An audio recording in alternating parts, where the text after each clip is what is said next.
2 ตัวลัดหน้าลัดหลังบอกว่าตัวใดสิเขาแต่ว่าคันทางหน้าตัวหนึ่งคันทางหลังตัวหนึ่งตัวนี้ไม้เก่านะพี่น้องนะไม้เก่าแต่พิเศษ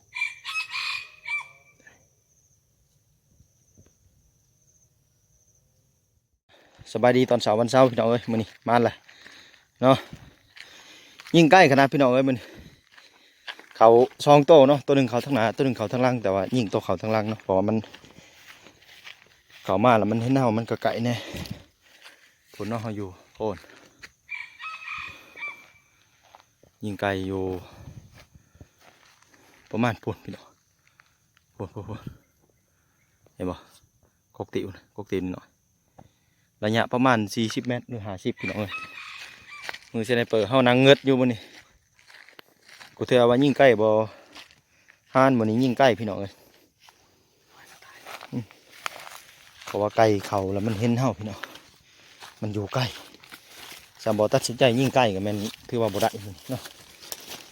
พี่น้องเอ้ยฝากติดตามคลิปของเฮาเนาะพี่น้องเนาะเดี๋ยวจะมีคลิปม่วนๆมันๆใหม่เบิ่งเนาะคลิปเดินป่าเฮานี่ละเหมือนนี้แก่มือพี่น้องเอ้ยเหมือนนั้นยิง